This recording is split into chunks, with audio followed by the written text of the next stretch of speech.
The metal detector screams as it passes over the muddy shoreline of Roskilde Fjord, Denmark. Marine archaeologist Dr. Sara Lindqvist drops to her knees, her heart pounding as she brushes away centuries of sediment. What emerges from the Danish earth isn't just ancient wood. It's the key to understanding how a handful of Norse warriors terrorized 3 continents for over 300 years. It was September 2021 when coastal erosion revealed what would become the most significant Viking ship discovery of the 21st century. Buried beneath layers of clay and peat that had remained undisturbed since 892 AD, lay the perfectly preserved remains of a 28-meter warship that would rewrite everything historians thought they knew about medieval naval technology. The initial carbon dating sent shockwaves through the archaeological community. This wasn't just another Viking longship. It was a technological masterpiece that predated similar innovations by other civilizations by centuries. The ship, which researchers would later name Raven's Vengeance, contained engineering secrets that modern science was only beginning to understand. Dr. Morten Hansen, director of the Danish National Museum's Viking ship collection, stares at the exposed hull with a mixture of awe and disbelief. "We're not looking at a simple boat," he whispers, running his fingers along the ancient timber.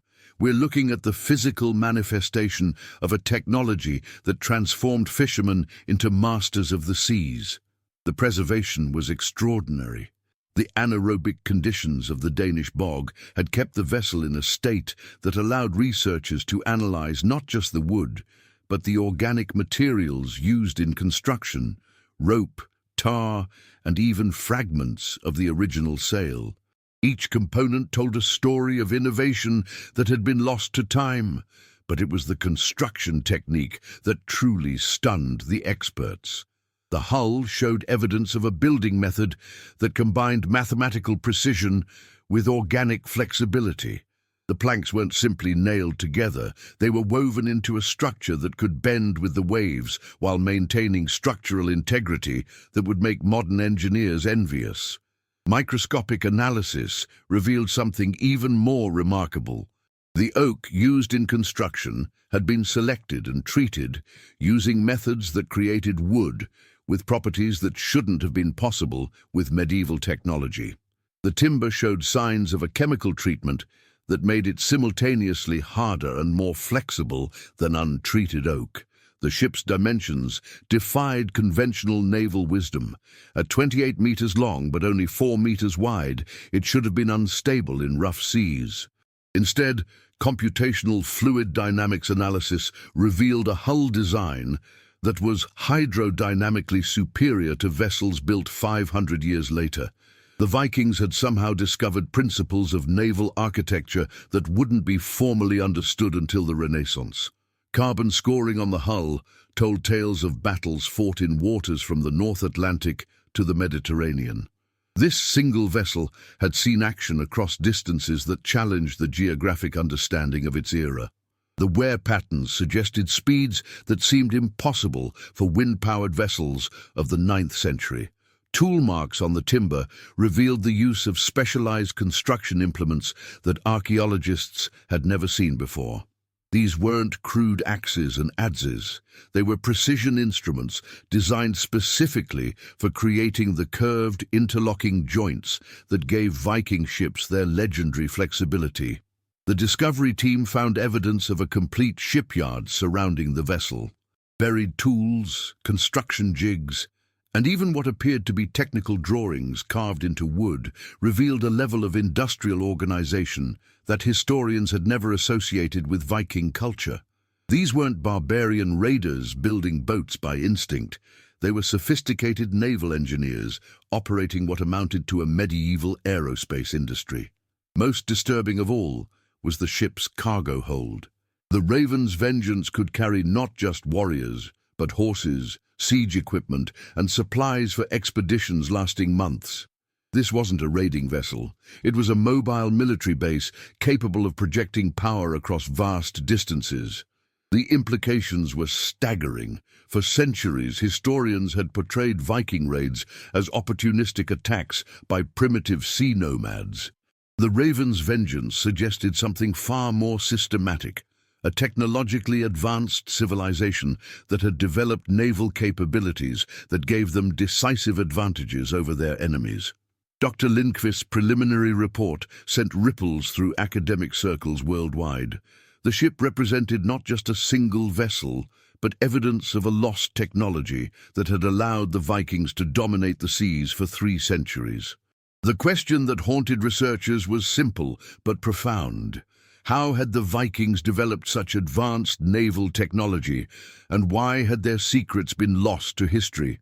The answer lay in the microscopic details of that ancient oak, in the precise angles of the hull's construction, and in the revolutionary understanding of wind and wave that had been carved into every plank. The Raven's vengeance wasn't just a ship. It was a time machine that revealed the true source of Viking naval supremacy. As the team carefully excavated each component, they realized they weren't just uncovering a historical artifact.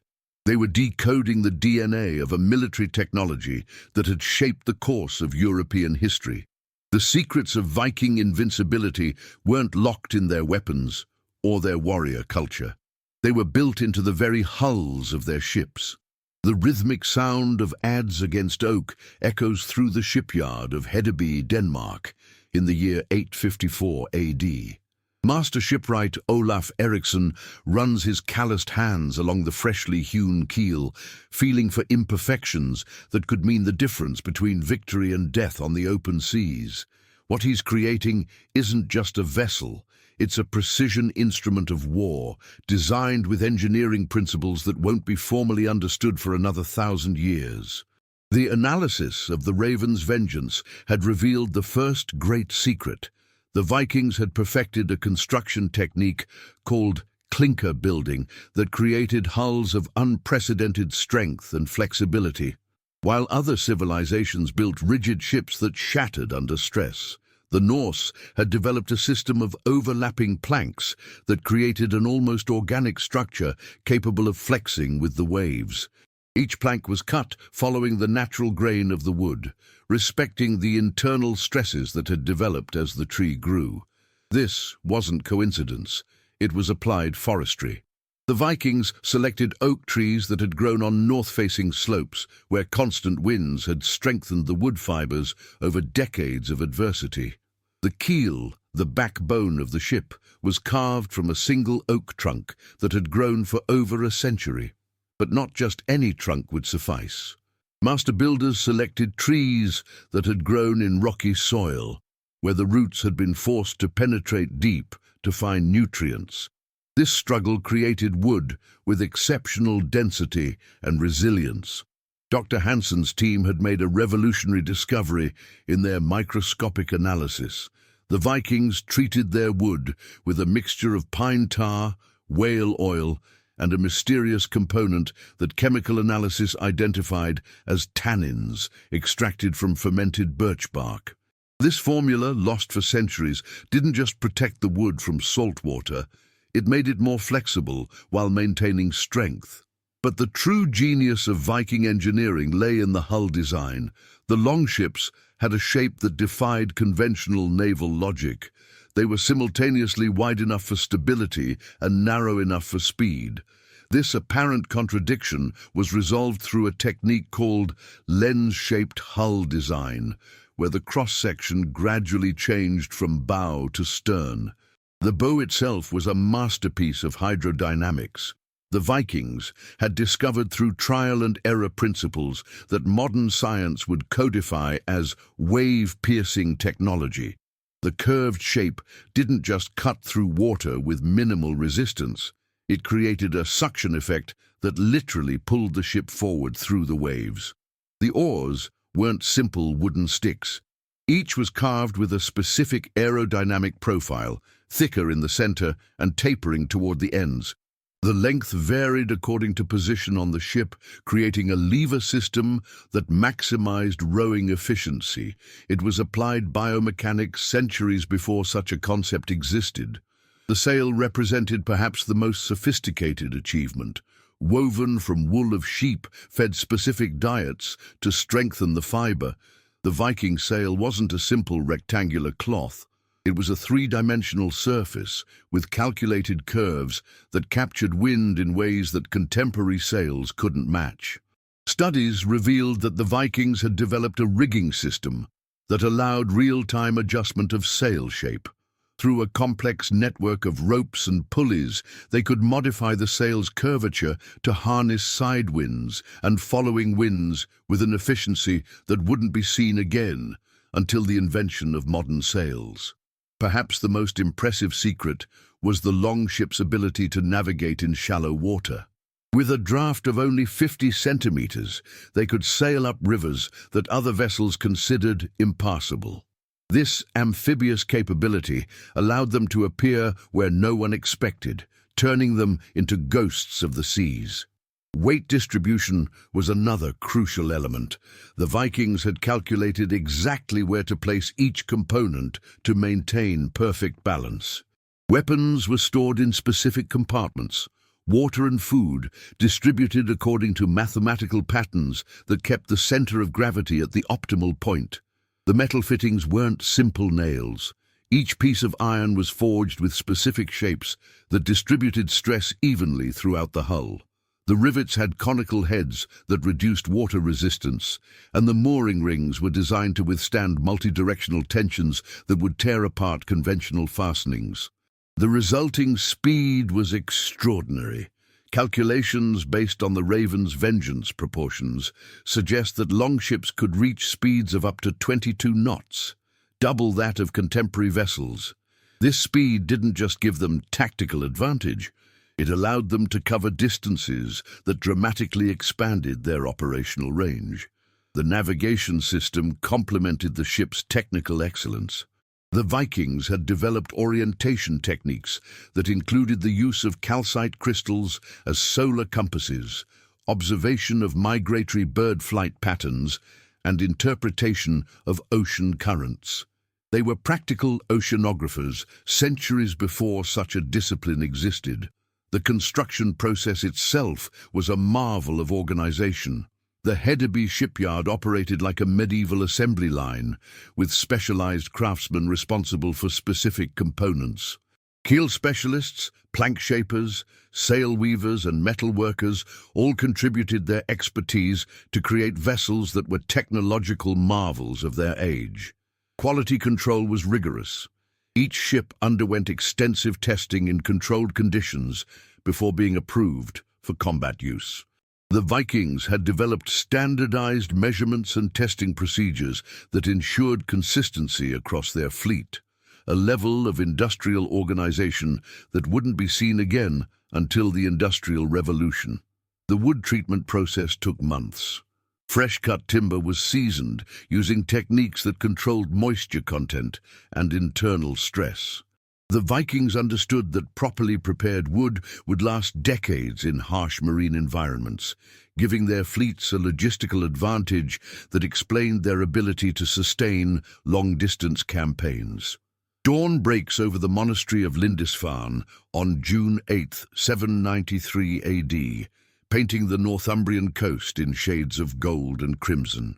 The monks, beginning their morning prayers, have no idea they're about to witness the birth of a new kind of warfare, one that will terrorize Europe for the next 3 centuries. The dark shapes emerging from the morning mist aren't simply ships. They're precision instruments of conquest designed to exploit every advantage that superior technology can provide. The Viking longships didn't attack randomly. Each raid was the result of meticulous planning that combined naval intelligence, advanced logistics, and tactical understanding that converted their technological advantages into absolute supremacy on the waters. The first advantage was strategic invisibility. Longships could navigate waters so shallow that conventional coastal defense systems simply couldn't detect them until it was too late.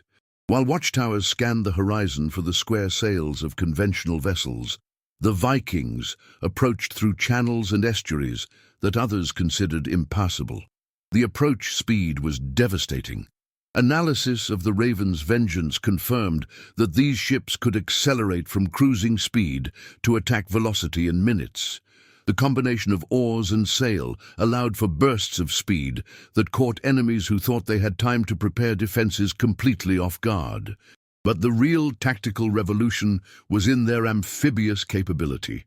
Longships didn't need harbors or docks. They could beach directly on shores, allowing their crews to leap onto land while maintaining the ability to depart immediately. This mobility turned any coastline into a potential landing point. The Vikings had developed what modern strategists would call swarm tactics. They rarely attacked with a single ship. They operated in coordinated fleets that could divide and reunite according to tactical needs.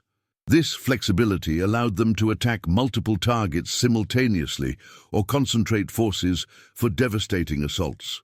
Communication between ships was sophisticated. They used a system of shield signals that could transmit complex orders across considerable distances. Viking captains could coordinate maneuvers requiring precise timing, such as simultaneous encirclements or pincer attacks that divided enemy forces. Viking naval logistics were equally impressive.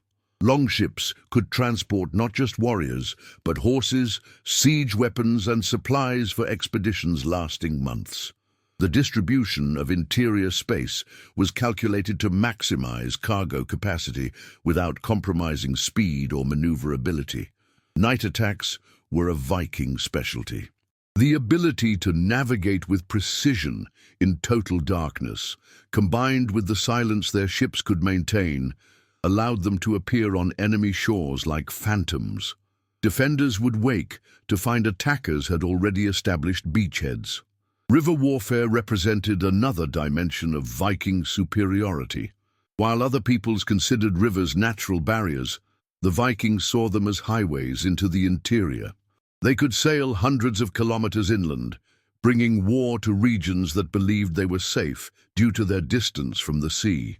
The hit-and-run tactic was perfected to an art form. Vikings could strike a target, pillage what they sought, and disappear before reinforcements arrived. This rapid evasion capability made it nearly impossible for enemies to plan effective counterattacks. Psychological warfare was equally devastating. The Drakars, with their dragon-head prows, weren't just decoration. They were psychological weapons designed to instill terror. The Viking reputation preceded their ships, and many cities surrendered without fighting upon seeing the distinctive silhouettes on the horizon. The Vikings had developed boarding techniques that maximized their ships' characteristics. Longships could approach enemy vessels from angles impossible for other ships, using their superior maneuverability to position themselves where enemies couldn't respond effectively. The ability to transport and deploy naval crossbows gave Vikings a crucial range advantage. They could attack from distances that kept their ships out of range of enemy weapons, while their projectiles struck targets with deadly precision. The Viking naval formation known as the Boar's Wedge was devastating against enemy fleets. Longships would arrange themselves in a triangular formation that concentrated attack force at a specific point in the enemy line, breaking it and creating chaos they could exploit with flanking maneuvers. Advanced reconnaissance was another tactical advantage.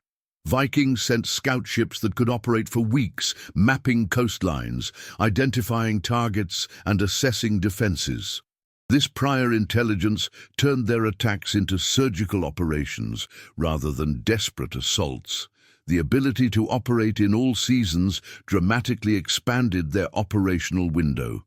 While other fleets limited themselves to fair-weather sailing, the Vikings had developed techniques for navigating in adverse conditions that gave them effective monopoly over sea routes for months each year. Weather reading was a crucial skill. Viking navigators could predict storms, identify favorable winds, and use meteorological conditions to their advantage. They could time attacks to coincide with weather that would prevent enemy reinforcements from arriving by sea. The tactical use of tides and currents was sophisticated. Vikings understood coastal hydrology well enough to time their attacks for optimal water levels, ensuring their ships could approach and retreat under the best possible conditions. Fireships were another weapon in their arsenal. Vikings could convert captured vessels into floating bombs, using them to attack enemy harbors or break up defensive formations. The psychological impact of flaming ships bearing down on coastal settlements was often enough to cause panic and surrender. The coordination between land and sea forces was seamless. Viking raids often involved simultaneous attacks from multiple directions, with longships providing mobile support for land-based warriors. This combined arms approach multiplied their effective force strength. How did this naval supremacy transform the Vikings from inhabitants of remote fjords into a force that redefined the political map of Europe? What lasting legacy did these naval innovations leave on human history? Discover it in the final chapter, where we reveal the enduring impact of the Viking naval revolution. Hit like, subscribe, and share so this story reaches more people interested in history's hidden secrets. The last known longship was built in 1263 AD, marking the end of an era that had lasted over 4 centuries. But the death of Viking shipbuilding didn't mean the end of their influence. The secrets that Norse master builders had perfected over generations would filter throughout Europe, forever transforming how humanity understood the relationship between technology, warfare, and power. The immediate impact of Viking naval supremacy had been devastating to the established order. The monasteries of Lindisfarne, Iona, and Rathlin weren't simply raided. They were the first dominoes in a chain that would redesign the European political map. The Viking ability to strike where and when they chose had forced entire kingdoms to reorganize their defensive systems. Coastal cities that had prospered for centuries through maritime trade were forced to build walls, watchtowers, and alarm systems that fundamentally changed European urban architecture. The fear of Viking attack created the first integrated coastal defense network in history, a system that endured long after the Norse threat had disappeared. But the deeper legacy wasn't destructive, it was technological. Viking shipbuilding principles gradually spread throughout Europe through merchants, freed prisoners, and diplomatic marriages. The clinker construction technique was adopted in England, Ireland, and France, dramatically improving the quality of local fleets. The Hanseatic League, which would dominate Baltic trade for centuries, was a direct heir to Viking naval techniques. German merchants adapted longship designs to create cogs that could carry massive cargoes while maintaining the ability to navigate shallow waters. It was the commercial evolution of Viking war technology. The Normans, direct descendants of Vikings settled in France, took these naval techniques to new heights. The ships that carried William the Conqueror across the English Channel in 1066 incorporated innovations originally developed for raiding attacks.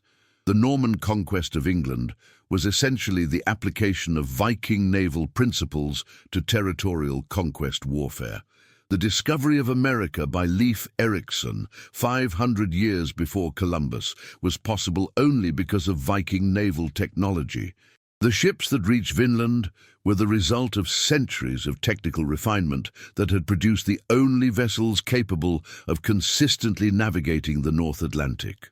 Analysis of the Raven's Vengeance revealed that Vikings had developed wood preservation techniques that wouldn't be rediscovered until the 18th century.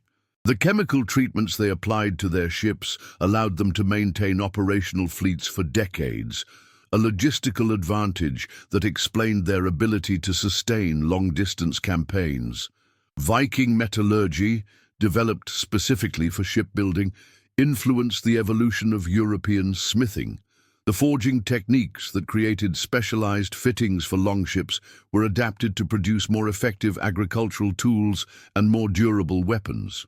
The Viking naval revolution had catalyzed advances in multiple technological fields. Viking navigation systems survived as traditional knowledge among Northern European fishermen and sailors well into the modern era. Orientation techniques using calcite crystals remained in use in Iceland until the 19th century, when they were finally replaced by modern instruments. European cartography owes much to Viking exploration. The maps that guided medieval navigators incorporated geographical information compiled during centuries of Viking voyaging. Trade routes connecting the Arctic to the Mediterranean were originally established by explorers who depended on longship technology. The decline of Viking shipbuilding wasn't the result of enemy technological superiority, but of economic and social changes. The centralization of power in Norse kingdoms reduced the autonomy of local chiefs who had financed longship construction. Christianization changed cultural priorities, shifting from glorification of the sea warrior toward more sedentary values. The last longships were built not for war, but for ceremony. Norse kings converted to Christianity maintained traditional ships as prestige symbols, but no longer as instruments of real power. The technology survived as cultural tradition long after losing its military relevance. Modern archaeology has revealed that Viking shipbuilding principles influenced the development of British naval industry during the Industrial Revolution. English shipyards of the 18th century rediscovered stress distribution techniques that Vikings had perfected 1,000 years earlier. Today, high-performance yacht designers study Viking hydrodynamic principles to create vessels that maximize speed and maneuverability. Modern carbon fiber hulls incorporate concepts of controlled flexibility that Norse builders had developed using wood and animal sinews. Viking influence on modern naval culture is evident in terminology that survives in multiple languages. Words like skipper, starboard, and keel derive directly from Old Norse, preserving in language the memory of an age when the masters of the seas spoke that tongue. The modern understanding of combined arms warfare owes much to Viking tactical innovations. The coordination of naval and land forces that Vikings perfected became a template for military operations that continues to influence strategic thinking today. Naval architecture schools still teach principles that Vikings discovered empirically: the relationship between hull design and wave resistance, the optimization of sail configuration for different wind conditions, and the importance of weight distribution in vessel stability, all concepts that trace their practical development to Viking shipwrights. The environmental impact of Viking naval technology was profound. Their ability to navigate rivers deep into continental Europe opened trade routes that connected previously isolated regions. The economic integration of medieval Europe was largely facilitated by transportation networks that Vikings had established.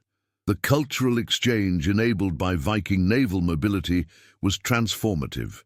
Ideas, technologies, and artistic influences flowed along the routes their ships had opened, creating a cultural synthesis that enriched European civilization.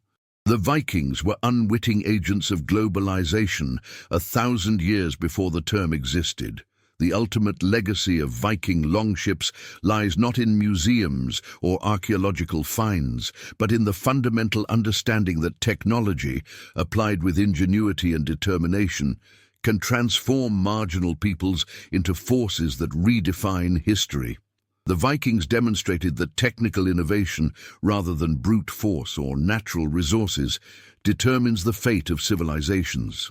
The secret of Viking ships that made them invincible wasn't a single trick, but a complete philosophy that combined technical knowledge, tactical adaptability, and strategic vision. It was the manifestation of a culture that had learned to convert the adversities of the Norse environment into advantages that could be projected across entire oceans. The story of Viking longships teaches us that true invincibility doesn't come from numerical superiority or brutality, but from the ability to innovate, adapt, and apply technical knowledge in ways that enemies cannot anticipate or replicate. If this journey through Viking naval secrets has fascinated you, hit like, subscribe to the channel, and share this video so more people can discover how engineering and strategy can change the course of history. See you in the next episode, where we'll explore more hidden secrets of the past.